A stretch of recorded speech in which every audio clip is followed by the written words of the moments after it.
The name Reginald D Hunter will be familiar to many of you, but might be new to some. Reginald D Hunter is an American stand-up comedian based in the United Kingdom. Hunter was born in Georgia, where he undertook an acting internship in Jackson, Mississippi at age 20. Having initially travelled to the UK at the age of 27 as a summer student at the Royal Academy of Dramatic Art, Hunter became a comedian after performing his first comedy set as a dare, for which he received £100. And thus, a successful career was born. But, not included in that bio, probably the most salient facts for this saga is that Reginald D Hunter is also an outspoken critic of Israel and a supporter of Palestinian rights.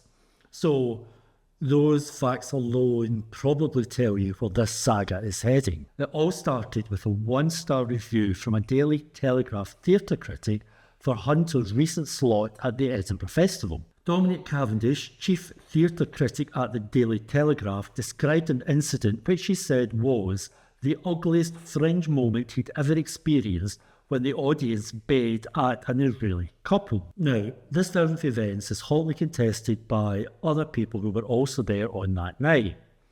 But this is the UK with its billionaire-owned right-wing press, and accuracy means very little, or even balanced reporting means very little, especially where it's a story that fits in with the current narratives that right-wing press wants to pursue, such as its almost unconditional support for Israel and its lack of support for the Palestinian cause. So, enter the Daily Mail. The exclusive tells us that a couple called Shimon and Talia had come to the UK for a romantic break from what is described as the horrors at home in Israel. The couple are described as charming and friendly. Now remember that description for later. The exclusive tells us their romantic break turned into a hate-fueled nightmare when they were literally hounded out of a stand-up gig by comedian Reginald D Hunter and a baying mob after politely objecting to a joke about Israel. Now, remember that word politely for later. The exclusive continues. Not even as they tried to make their escape, with Talia supporting her disabled husband up the stairs past the crowd with the help of a theatre usher, did the abuse stop. And remember that detail, that description for later as well. Oh my God, you must be thinking, what a monster that Reginald D Hunter must be. How appalling of that audience to behave in that way. But remember, this is the Daily Mail we're talking about. It turns out that Shimon and Talia are fictitious names, aliases. But why would this charming and friendly couple on a romantic break try to conceal their true identities? Well, it seems, unsurprisingly, they didn't want people to know they are actually a pair of notorious, fanatical Zionists. Goodbye, Shimon and Tanya. Hello, Mark Lewis and Mandy Blumenthal. Now, let's have a look at an alternative version of what happened that night. You remember the Daily Mail exclusive said that the whole thing started when our Mandy and Mark objected to what was described as a rather lame joke about Israel by simply saying, not funny. I mean, comedians get heckled. I mean, if that was what happened, sounds a pretty tame heckle going by some of the stand-up gigs that I've been to, and I'm sure that you've been to as well. But it turns out that in her article, When Will We Stop Falling for Fabricated Anti-Semitism Scans, Rivka Brown says, I have spoken to several people who attended Hunter's gig.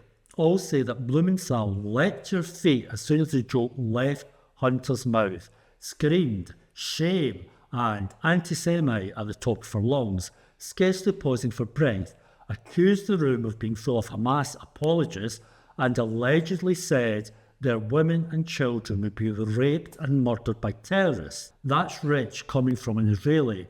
given that this is happening to Palestinian prisoners, one audience member retorted. Well said, that member of the audience. Now, also remember the Daily Mail exclusive version of how the incident ended. Remember how Tanya was helping a disabled husband to try and exit the theatre from the abuse, presumably, they were receiving from the comedian on stage and the audience, and how even as they tried to leave and with the help of an usher, the abuse just didn't stop. It was just obviously an horrendous situation, if that indeed is what happened.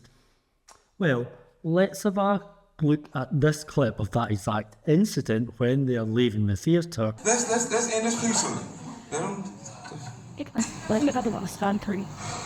Okay. Enjoy your racism. Goodness, what a polite, friendly, charming person that Talia, aka Mandy, is.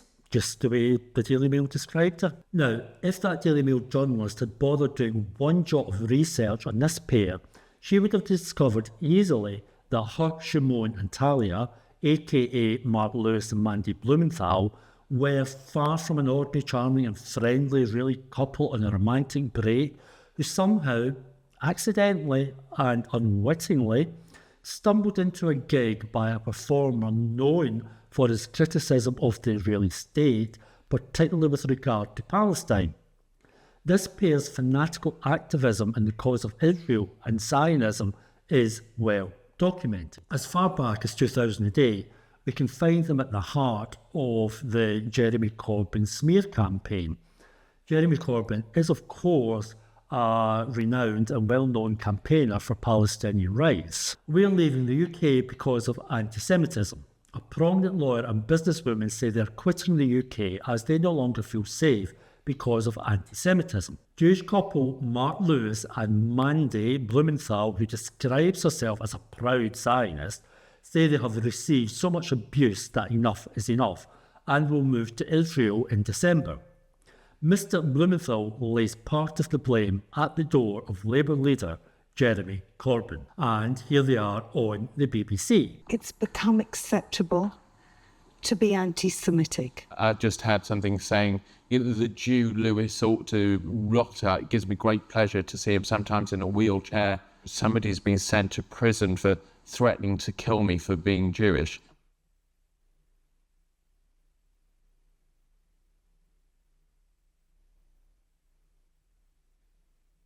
It's almost like in your school, if cool kids in the class said, don't like that child, don't be friendly with them, they're actually bad. A lot of people start to think, I don't like that child, they must be bad. I'm not going to play with them.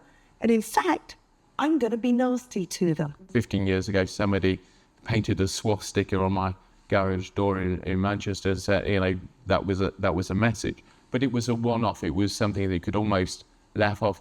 Now, the effect of social media, it's almost every day. It's not just Jeremy Corbyn, and it's not all of the Labour Party, but it's a very, very loud part of it that's actually enabled this anti-Semitism to foster here in the UK. I have looked at the depth of what he said, and I can give you countless examples of when he has said anti-Semitism is absolutely unacceptable and has no place in the Labour Party. He wrote that in The Guardian in August. He also acknowledged there was a real problem that Labour's working to overcome, and he said that Labour had been too slow in processing disciplinary cases of anti-Semitic abuse. But he said that was changing. You answer your own question by what you just read out. How? 2 years ago, it was a problem. 1 year ago, it was a problem. March, it was a problem. August, it's still a problem. But do you accept that he's making progress? There's nothing Jeremy Corbyn can do that will undo the damage. You can't put the genie back into the bottle. Anti-Semitism has escaped. It is an acceptable view. It's the only racism where if you say, I want to complain about anti-Semitism, somebody will say, yes, but what about? What about Israel? What about this? What about that? You would never do that about any other allegation of racism. People are in the majority of circles that I mix in, are actually talking about their options of leaving here because of the anti-Semitism, of what's actually happened to them. There is only so much that you can take when you are getting threats to kill you, when you are getting threats from people to be, that they want you to be ill, etc. It's a drip effect where you say, actually, enough is enough. I'm not going to stay here and put up with this anymore. But even as early as 2018, it was being pointed out that this couple were not receiving the journalistic scrutiny and questioning of their motives. The BBC's Victoria Derbyshire hosted a 15-minute slot with a couple called Mark Lewis and Mandy Blumenthal. BBC never mentioned they're members of Likud Herut UK, a far-right Zionist organisation that idolises the murderous leader of the Zionist Irgun terror gang, Menachem Begin. And here they are arriving in Israel, chased away from the UK by that nasty, lifelong anti-racist campaigner, Jeremy Corbyn, who has the nerve, has the cheek to insist that Palestinian rights are respected by their Israeli occupiers. An emotional homecoming for this activist couple, Mandy Blumenthal and Mark Lewis, arriving in Israel to build a new life. They wanted us out of England, and we're glad to be out of England. Leaving Britain because of what they say is an increasingly hostile atmosphere for Jews. In England is only going to get worse, and people will realise that England is getting worse. Europe is finished. Anti-Semitism has always been there. It's just become acceptable to be anti-Semitic and to tell other people. A threat they view as apocalyptic. As a child, you always look back and you think, why didn't the people leave Europe in the 1930s? The signs were there. We will not go silently. We are not lambs to the slaughter. The couple were well-known pro-Israel campaigners in England. And here's Mandy even more recently gibbering absolute rubbish, absolute nonsense about how everybody everywhere on the face of the planet is anti-Semitic. In England and the rest of the UK and to actually in the whole of Europe, and we can actually look worldwide, it's happening, that it's sort of as well, maybe Jews bring it on themselves. It's okay to be anti-Semitic. And just in case you thought Mark might be the sensible one of the pair, yes, he sounds exactly like the Daily Mail described the pair. Charming, friendly, polite. So why does this matter? Well, it matters because the only version of these events is the version given by the couple themselves and the Telegraph and the Daily Mail. The fact that there is disputes about what actually happened that night is not in the public domain at all. It's just not being reported that there are two very different versions of the event. And as a result of that, things like this happen. More venues cancel Reginald D Hunter. Comedian will not now appear in Glasgow, Manchester, Greenwich or Harrow. You know, and this is McCarthyism in its purest form. No evidence required, no proof of guilt, just the accusation alone is enough.